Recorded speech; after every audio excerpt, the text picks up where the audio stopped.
يا أيها الذين آمنوا اجتنبوا كثيرا من الظن إن بعض الظن إثم ولا تجسسوا ولا يغتب بعضكم بعضا. وقال الله سبحانه وتعالى عسى أن تكرهوا شيئا وهو خير لكم وعسى أن تحبوا شيئا وهو شر لكم. وقال النبي صلى الله تعالى عليه وسلم حكاية ورواية عن الله سبحانه وتعالى أنا عند ظن عبدي بي وأنا معه. صدق الله العظيم وصدق رسوله النبي الكريم ونحن على ذلك لمن الشاهدين والشاكرين والحمد لله رب العالمين. اللهم صل على سيدنا ومولانا محمد وعلى آل سيدنا ومولانا محمد وبارک وسلم. انتہائی قابل احترام سامعین گرامی، اسلام اور اسلام کی تعلیمات، ان کی خوبصورتی یہ ہے کہ وہ ایک فرد سے لے کر پورے معاشرے اور قوم تک سب کی تربیت کرتا ہے اور سب کے احکامات ذکر کرتا ہے. ایک انسان فی نفسہ ہی ذاتی اعتبار سے کیسے معاشرے کے لیے ممد اور معاون ہو سکتا ہے، ایک مفید فرد بن سکتا ہے، معاشرے کے لیے خیر کا پیش خیمہ بن سکتا ہے، تو اسلام اور ہماری مذہبی تعلیمات اس کے اوپر بھی کام کرتی ہیں اور اس ذات اور شخصیت کو سنوارنے کے بھی احکامات اور طریقے ذکر کرتے ہیں. اسی طرح ان افراد سے مل کر قوم بنتی ہے اور ایک معاشرہ تشکیل پاتا ہے اور ایک ملت قائم ہوتی ہے. انہی کے اجتماع سے پھر ایک ریاست کا وجود وقوع پذیر ہوتا ہے. تو جب افراد کی تربیت ہو چکی ہوگی تو پھر ایک معاشرے کی، ایک قوم کی وہ تربیت ہو چکی ہوگی اور ایک معاشرہ اور ایک ملت اور ایک ریاست وہ اسلامی اصول پر استوار ہو چکی ہوگی. اس لیے اسلام سب سے پہلے افراد کی تعمیر، اس کے اوپر توجہ دیتا ہے. انسان کیا ہے؟ انسان کا پورا جسم اس کی سوچ کے تابع ہوتا ہے. اس کے دل کے اندر آنے والے خیالات اس کے اوپر چلتا ہے. اذا صلح الجسد کلہ واذا فسد الجسد کلہ الا وہی القلب الا وہی القلب الا وہی القلب کہ الا ان فی الجسد لمضغہ، کہ دھیان سے سنو، انسان کے جسم میں ایک گوشت کا ٹکڑا ہے. جب وہ درست ہو جائے گا سارا بدن درست، جب وہ بگڑ جائے گا تو سارا بدن بگڑ جائے گا. طبی اور میڈیکلی اعتبار سے بھی یہ بات مانی ہوئی ہے کہ اگر دل کا دھڑکنا ٹھیک ہے، اس کا خون کا سپلائی کرنا یہ ٹھیک ہے تو سارا بدن ٹھیک ہے. بی پی کیا ہوتا ہے؟ اور معنوی اور حقیقی اعتبار سے بھی اللہ کے نبی صلی اللہ علیہ وسلم نے رہنمائی فرما دی کہ اس دل میں آنے والے خیالات، اس کی سوچ، اس کی فکر، اس کا زاویہ اگر ٹھیک ہو جائے گا، آنکھیں ٹھیک، کان ٹھیک، ناک ٹھیک، اس کے ہاتھ ٹھیک، اس سے نکلنے والے افعال، اس کی زبان سے ادا ہونے والے اقوال وہ ٹھیک، یعنی یہ بندہ ہی ٹھیک ہو جائے گا. اور اگر اس کے دل میں آنے والے خیالات، اس کی سوچ، اس کے تفکرات وہ بگڑ گئے، یا دوسرے الفاظ میں یوں کہہ دیں کہ وہ منفیت کی طرف چلے گئے، نیگیٹو ہو گئے، تو پھر اس انسان کے ٹوٹل افعال، اس کا کردار، اس کے اقوال، اس کی حرکتیں، اس کا معاشرے میں وجود وہ نقصان دہ ہو جائے گا، یہ مضر ہو جائے گا، نافع نہیں رہے گا. اس لیے اسلام کی پہلی تعلیم انسان کی سوچ کو بدلتی. لا الہ الا اللہ محمد الرسول اللہ، یقین بدلتی۔ اور اسلام نے اس بات پر بہت زیادہ زور دیا کہ انسان کی سوچ وہ مثبت انداز میں پرورش پائے، مثبت خطوط کے اوپر سوچے اور مثبت لائنوں کے اندر وہ سفر کرے۔ انسان جب بھی سوچے دوسرے کے بارے میں، جب بھی سوچے اپنے مقاصد اور اپنے منصوبوں کو پورا کرنے کے بارے میں، جب بھی سوچے اپنی آخرت یا دنیا کے بارے میں، جب بھی سوچے قیامت کے دن کے بارے میں، تو اس کی سوچ ہمیشہ مثبت ہو، اس کی سوچ ہمیشہ پازیٹیو ہو، نیگیٹو منفی سوچ وہ اس کی نہ بنے۔ اب دیکھیں قرآن کریم نے یہ حکم دیا، یا ایھا الذین آمنوا اجتنبوا کثیرا من الظن، اے ایمان والو مسلمان کے بارے میں، کسی نیک آدمی کے بارے میں بدگمانی سے بچو، کسی کے بارے میں برا سوچنے سے بچو، اس کے بارے میں خود سے نیگیٹو منفی خیالات کو پرورش دینے اور ان کی نشوونما کرنے سے باز رہو، اس لیے کہ یہ تمہارے لیے نقصان دہ ہیں، اس لیے کہ یہ بدگمانیاں کرنا یہ تو گناہ ہے۔ تو یہ گویا کہ اللہ تعالیٰ انسان کو ایک درست سوچ عطا فرما رہے کہ جب بھی کسی کے بارے میں سوچو تو اچھا سوچو، مثبت سوچو۔ اگر کسی نے کچھ غلط بھی کر لیا تو تعویل کر لو، یہ کہہ دو کہ ہو سکتا وہ بھول گئے ہوں، یہ تعویل کر لو ہو سکتا ہے میں نے غلط دیکھ لیا ہو، لیکن اس غلط دیکھنے یا غلط سننے کی وجہ سے تم غلطی کی طرف چل مت پڑو۔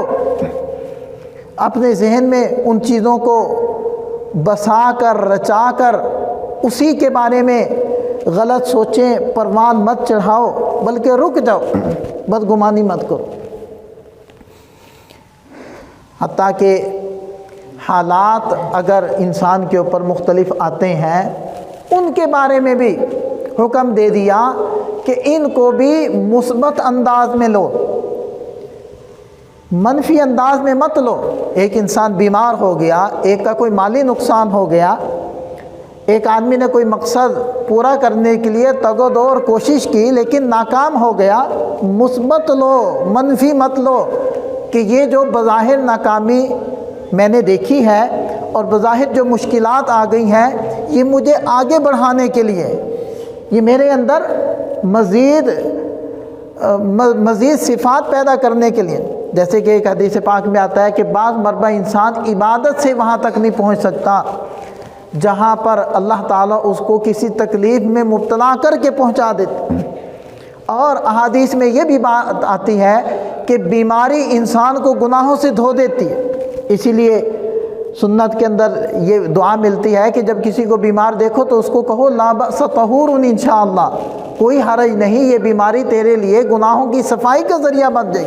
اب دیکھیں ظاہر انسان بیمار ہے اور بیماری دینے والے کون ہیں؟ اللہ تعالیٰ۔ حکم یہ دیا جا رہا ہے اس بیماری کو بھی مثبت لو، منفی نہ لو۔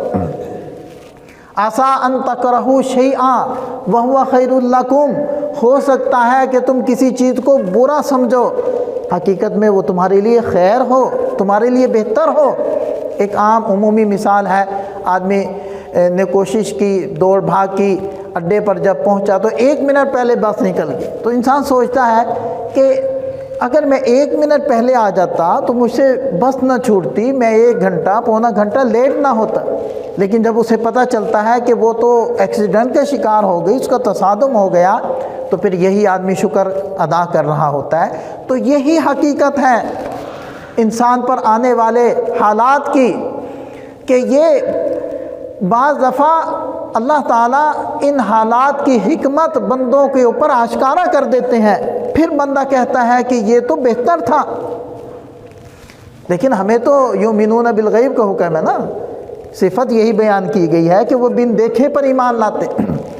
اسی طرح ارشاد فرمایا وَعَسَىٰ أَن تُحِبُّوا شَيْئًا، وَهُوَ شَرٌّ لَكُمْ، بسا اوقات تم کسی چیز کو پسند کرتے ہو، حقیقت میں وہ تمہارے لیے بری ہوتی۔ تو یہ تعلیمات دی جا رہی ہیں کہ اگر منفی حالات بھی سامنے آ جائیں، اگر ناکامیاں بھی سامنے آ جائیں، تم نے مثبت سوچنا ہے، اس سے بھی خیر کی چیزیں نکال۔ اب کتنی بڑی مثال ہے صلح حدیبیہ والی، کہ بظاہر اس کی جو شکل و صورت تھی کہ وہ اتنی حوصلوں کو پس کرنے والی تھی، اور وہ اتنی حیران کن تھی کہ حضرت عمر فاروق رضی اللہ عنہ جیسے حضرات بھی وہ کشمکش میں پڑ گئے اور پریشان ہو گئے کہ یہ کیا ہو گیا۔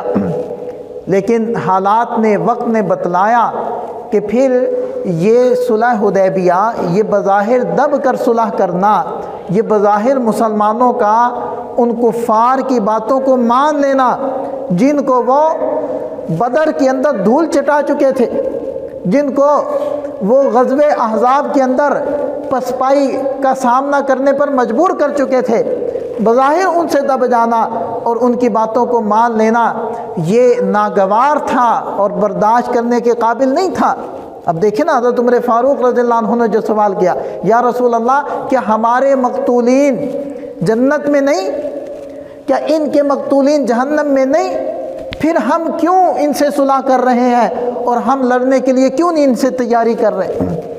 لیکن یہ وہی چیز تھی کہ بظاہر تمہیں اچھا نہیں لگا، لیکن اس میں کتنی خیریں تھیں، اسی کو پھر اللہ تعالیٰ نے فتح مبین قرار دیا، اور یہی پھر آگے 2 سال کے بعد جو ہے مکہ مکرمہ کی فتح کا پیش خیمہ بنا، یہی ایک نقطۂ آغاز بنا۔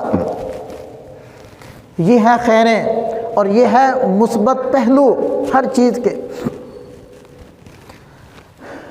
جب نبی پاک صلی اللہ علیہ وسلم نے اس موقع پر ارشاد فرمایا کہ آپ لوگ حلق کروا دو اور اپنے قربانی کے جانور ذبح کر لو، اب اس حکم سے حضرات صحابہ کرام وہ اس واقعے کا اس قدر گہرا اثر تھا ان حضرات پر کہ اس اعلان کو وہ سن کر گویا کہ از خود رفتہ ہو چکے تھے، یعنی ان کی ہمت نہیں پڑ رہی تھی کہ ہم ایسا کر لیں۔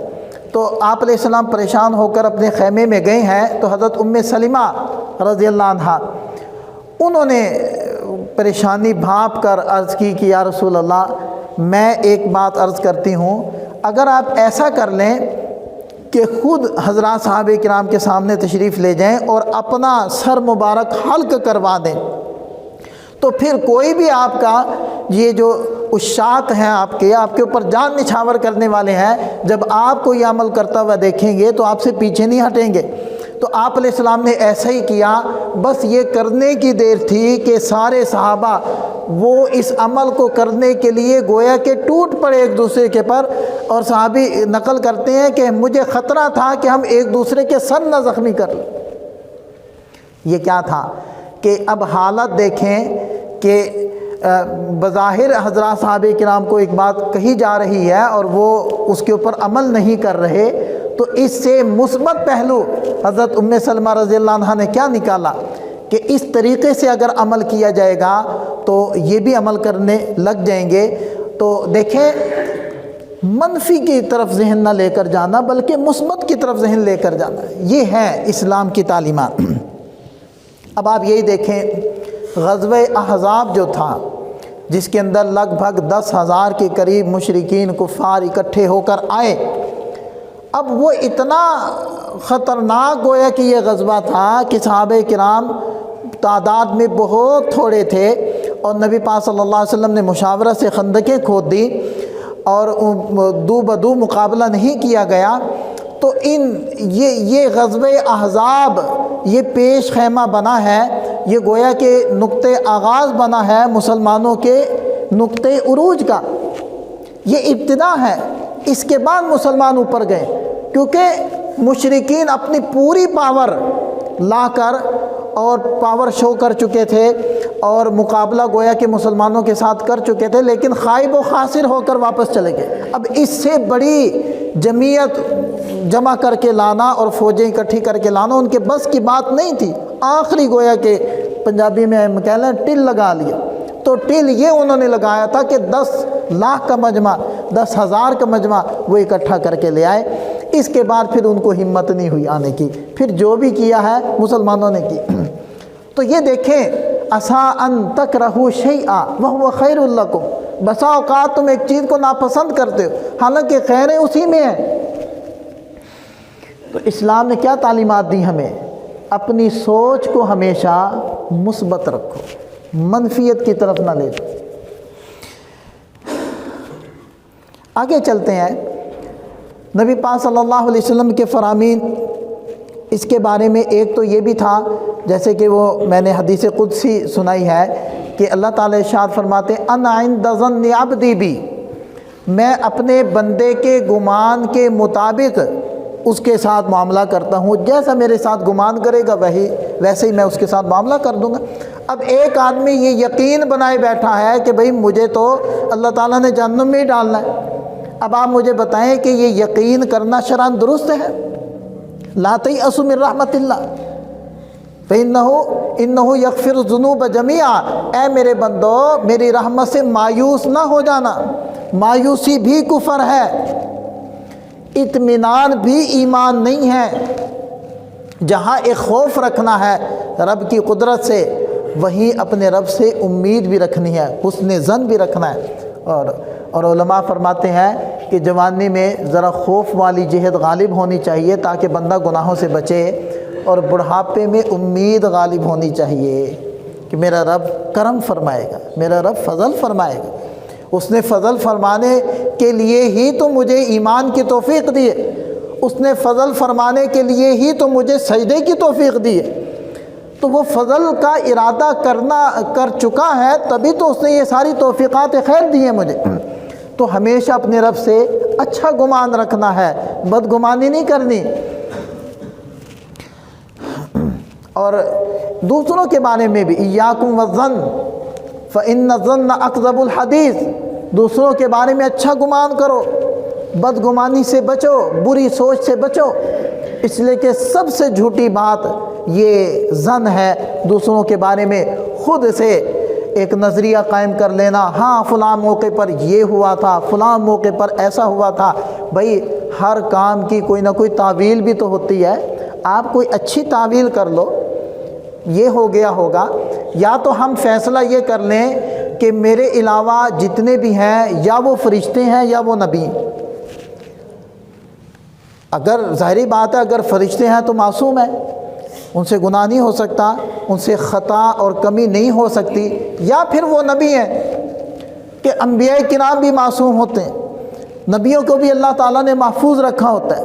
بھئی اگر ہم دوسرے کو فرشتہ ماننے کے لیے تیار نہیں ہیں، نبی ماننے کے لیے تیار نہیں ہے، بشر مان رہے ہیں، بشر کمزور ہے، انسان سے خطا ہوتی ہے، چاہے وہ جتنا بڑا بزرگ مرضی بن جائے، بہرحال کمی بیشی سہو اور تھوڑی بہت کمی یہ انسان سے ہو جاتی ہے، انسان کے اندر یہ مادہ موجود ہے۔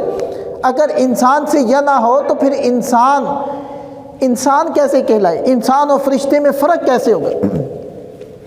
تو اس لیے ہم اگر کوئی کمی بیشی ہو بھی جاتی ہے تو انسان اگنور کرے اور اس کو معاف کرے۔ نبی پاک صلی اللہ علیہ وسلم کی سیرت کو ہم دیکھیں کہ آپ علیہ السلام کا طرز کیا تھا، یعنی جو آپ علیہ السلام کو مسلسل ڈی ویلیو کرنے کی فکر میں تھے، مسلسل تنگ کر رہے تھے، مسلسل پریشان کر رہے تھے، آپ علیہ السلام کے مقصد میں مسلسل آڑے آ رہے تھے، اور مسلسل آپ علیہ السلام کو برا بھلا کہنے کی تحریکیں چلا رہے تھے، نبی پاک صلی اللہ علیہ وسلم کا ان کے ساتھ معاملہ کیا تھا؟ یہ ہمارے لیے مشعل راہ ہے، ہمارے مقتدا ہیں، ہمارے پیشوا ہیں، ہمارے لیے اسوہ حسنہ ہیں۔ ہم نے پیارے نبی صلی اللہ علیہ وسلم کی پیروی کرنی، نام ہم ان کا لیتے ہیں تو ہم نے صفات بھی تو انہی کی اپنانی۔ لہذا اب آپ دیکھیں ابو جہل کا رویہ کیا تھا اور نبی پاک صلی اللہ علیہ وسلم کا اس کو جواب کیا۔ ہر موقع پر اس بندے نے بدتمیزی کی، بات سے انکار کیا، جہاں جہاں آپ علیہ السلام دعوت حق دیتے انہی خیموں کے اندر جا کر موسم حج کے اندر یہ کہتا کہ بھی یہ میرا بھتیجا ہے، نعوذ باللہ، نقل کفر نہ باشد، یہ میرا بھتیجا ہے، اس کا دماغ ٹھیک نہیں، اس کی بات نہ ماننا، کوئی بھی اس کی بات نہیں مانتا، تم بھی نہ ماننا۔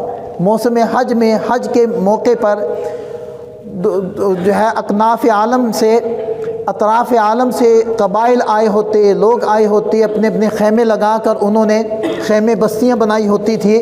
آپ علیہ السلام اس موقع کے اوپر ان خیموں میں تشریف لے جاتے، دعوت دیتے، اور یہ پیچھے پیچھے یہ خبیث مکہ کے یہ لعین انسان یہ آپ علیہ السلام کی باتوں کو مسلسل رد کر رہے ہوتے، لیکن آپ علیہ السلام کا معاملہ ان کے ساتھ ہمیشہ کیا رہا؟ ہمیشہ محبت کا رہا، ہمیشہ ہمدردی کا رہا، ہمیشہ آپ علیہ السلام نے ان کے لیے جنت کی فکر کی، ہمیشہ دعوت دی۔ احد کا موقع دیکھ لیں کہ دندان مبارک شہید ہیں اور زخمی ہیں بری طرح، لیکن آپ علیہ السلام کے زبان مبارک پر کیا ہے؟ اللہم اہد قومی فإنہم لا یعلمون۔ آپ طائف کا سفر دیکھ لیں کہ جو انہوں نے بدتمیزیاں کی، جو انہوں نے بات ماننے سے انکار کیا، اور فرشتے آ گئے اور انہوں نے کہا کہ یا رسول اللہ اگر آپ حکم دے دیں تو ان کو پیس کر رکھ دیں۔ آپ علیہ السلام کا جواب کیا تھا؟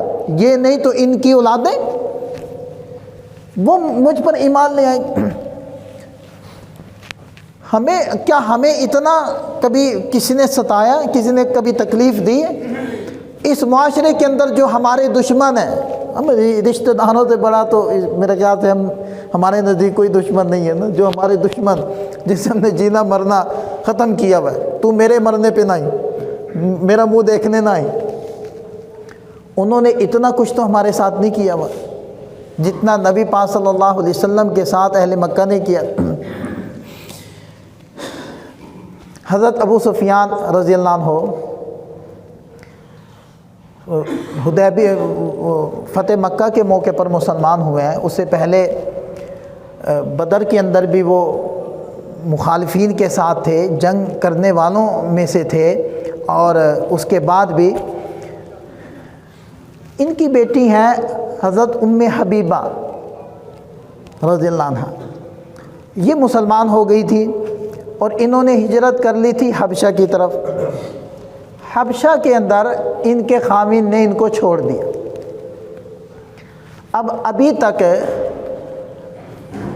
جب تک یہ مسلمان حبشہ میں ہیں اور اس کے بعد آپ علیہ السلام نے مدینہ طیبہ کی طرف ہجرت فرما لی ہیں، تو ابھی تک تو حضرت ابو سفیان رضی اللہ عنہ مخالفین میں ہی ہیں، دشمنوں میں ہی ہیں، مد مقابل ہیں، اور حضرت ام حبیبہ رضی اللہ عنہ ان کی بیٹی ہیں، تو ظاہری بات ہے ان کی طلاق سے یا ان کو خاوند نے چھوڑ دیا تو اس کی وجہ سے باپ کو تو تکلیف ہوتی ہے۔ آپ علیہ السلام نے اس تکلیف کو رفع کرنے کے لیے حضرت ام حبیبہ رضی اللہ عنہ کو نکاح کا پیغام بھجوایا، کہاں؟ حبشہ۔ اور حبشہ میں جو حبشہ کے بادشاہ تھے نجاشی، انہوں نے حضرت ام حبیبہ رضی اللہ عنہ کا نکاح پڑھا، باقاعدہ خطبہ پڑھ کر، اور 4000 دینار، وہ دینار یا درہم مجھے بھول رہا ہے، وہ مہر مقرر کیا اور خود سے ادا کیا۔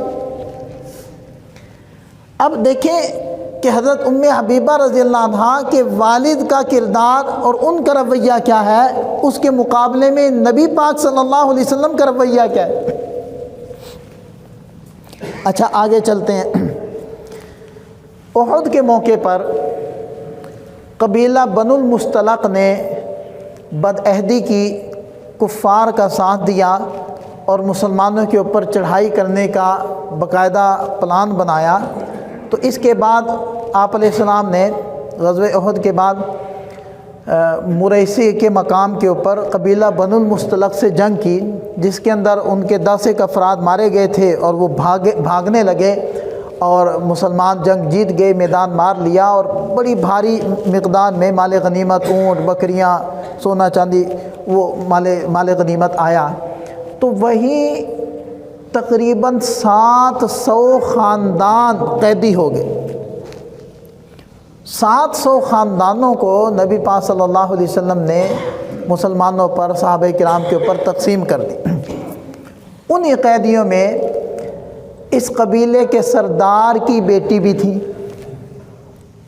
اب وہ مدینہ طیبہ آئے آپ علیہ السلام سے درخواست کرنے کے لیے کہ یا رسول اللہ میری بیٹی کو فدیہ لے کر چھوڑ دیا جائے، اور یہ اجازت تھی مسلمانوں کو کہ بھی اگر کسی کا غلام وہ فدیہ دیتا ہے تو وہ بھلے اس کو فدیہ لے اور آزاد کر دے۔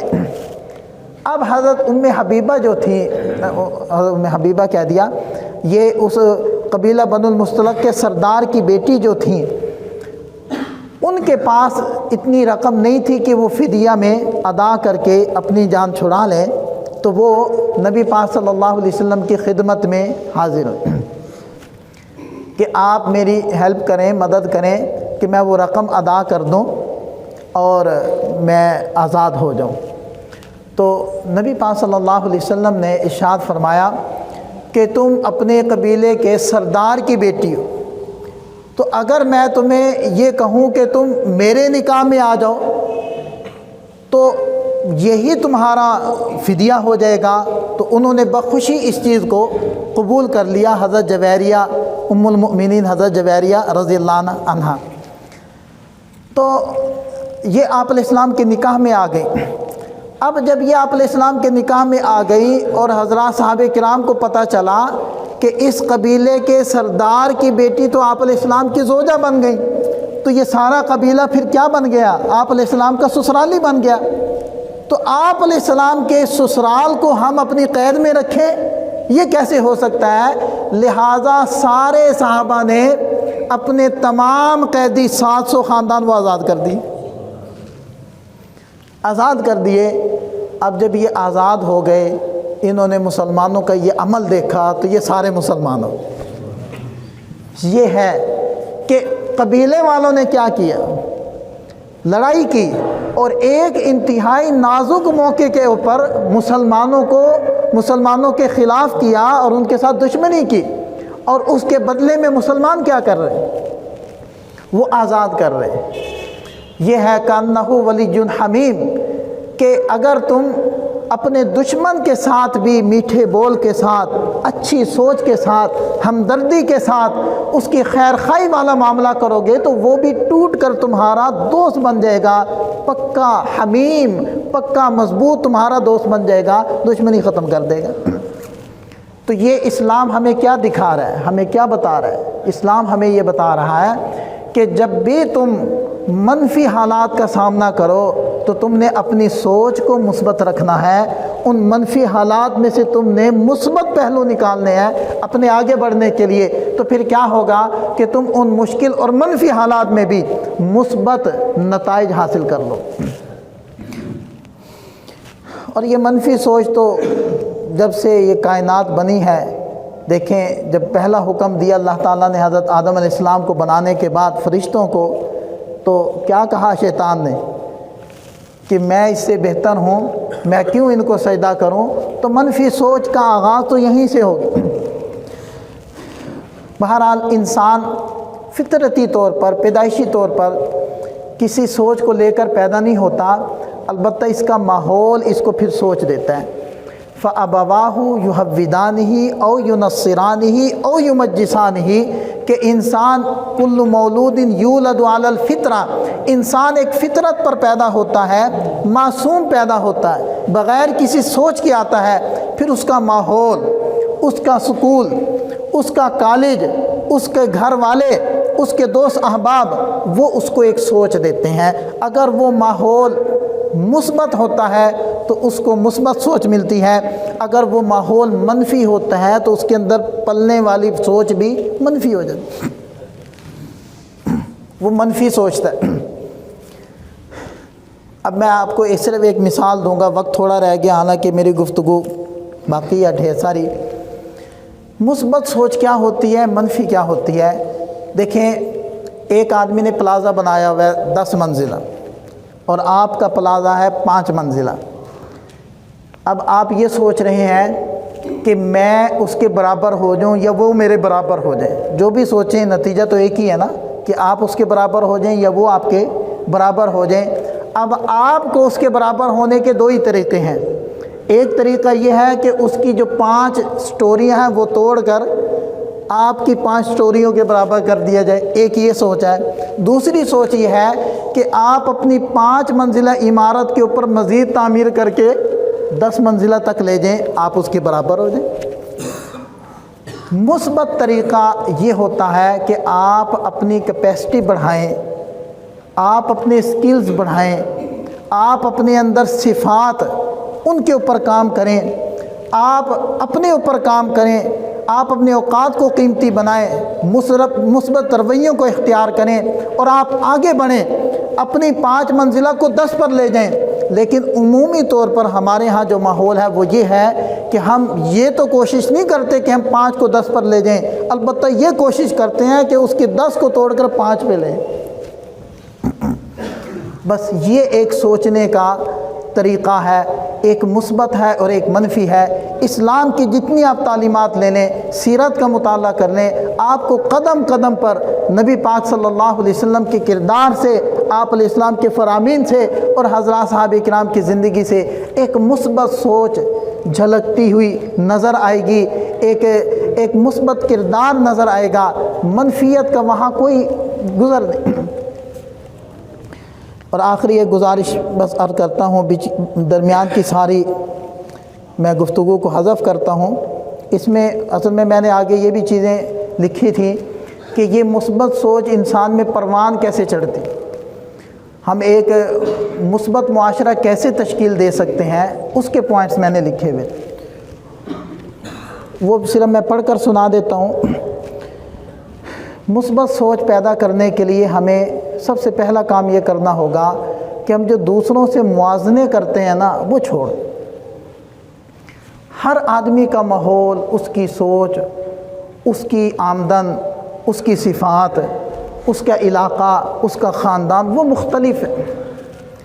جب ہم دوسرے سے موازنہ شروع کر دیتے ہیں نا کہ وہ یہاں ہے میں یہاں ہوں، تو یہ اصل میں بنیاد بنتی ہے منفیت کی۔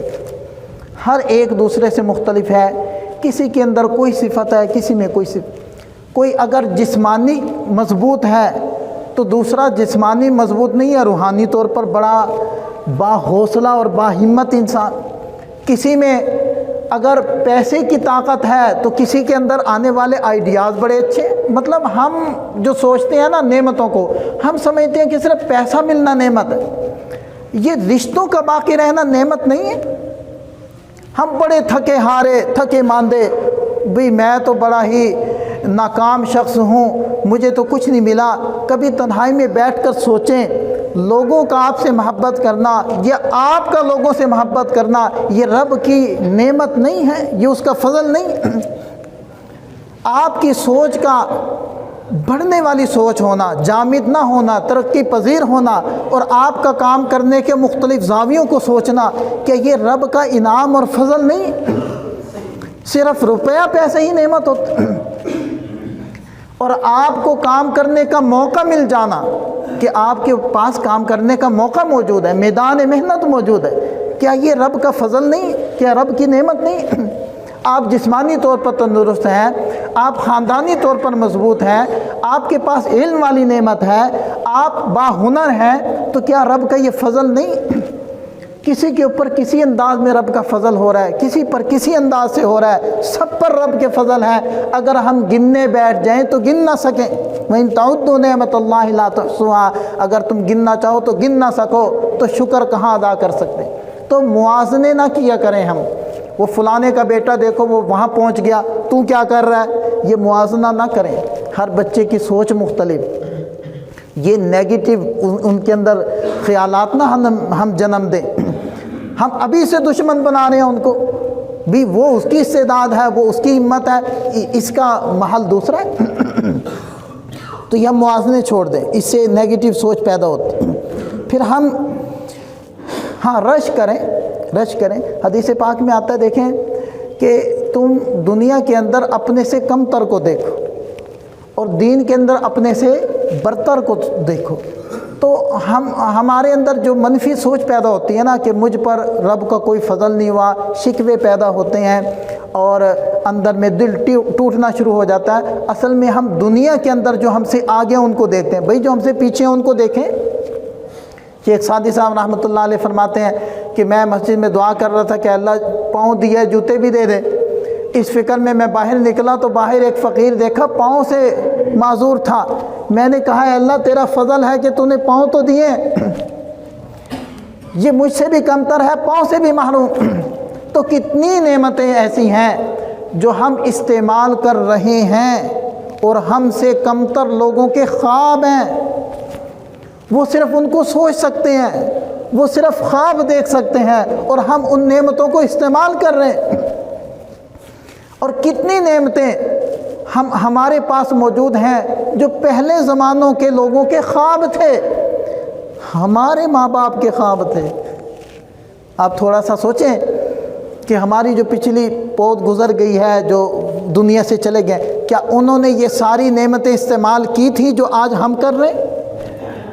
نہیں کی تھی۔ تو یہ رب کے اتنے فضل ہیں، اتنے احسانات ہیں، تو ہم موازنے نہ کیا کریں۔ موازنہ کرتے ہیں تو اپنے سے کمتر کے ساتھ کیا کریں۔ عبداللہ ابن مبارک رحمۃ اللہ علیہ فرماتے ہیں کہ میں عمراء کے محلے میں رہتا تھا، ہر وقت دل میں شکوہ تھا، میں نے اپنے گھر بدلا، غرباء کے محلے میں گھر بنا لیا، اب میں ہر وقت خوش رہتا ہوں۔ تو اپنا ماحول بھی بدلیں، ایسے لوگوں کے ساتھ بیٹھیں جو مثبت باتیں کرتے ہیں، ایسے لوگوں کے پاس نہ بیٹھیں جو منفی باتیں کرتے ہیں، ایسا میڈیا نہ سنا کریں جو صرف منفی چیزیں سناتا ہے، ایسا میڈیا بھی سنا کریں جو مثبت چیزیں بتاتا ہے۔ بہرحال یہ ایک مثبت سوچ کا سفر ہے جو میں نے اس کے اوپر کچھ کام کیا، کچھ چیزیں لکھی ہیں۔ اللہ تعالی ہمیں مثبت سوچ عطا فرمائے، آگے بڑھنے والی، ترقی کرنے والی سوچ عطا فرمائے، تاکہ ہم من حیث القوم آگے بڑھیں، دنیا کے اندر ہم بھی اپنا وجود منوائیں۔ اللہ تعالی ہمیں سمجھ عطا فرمائے، عمل کی توفیق عطا فرمائے۔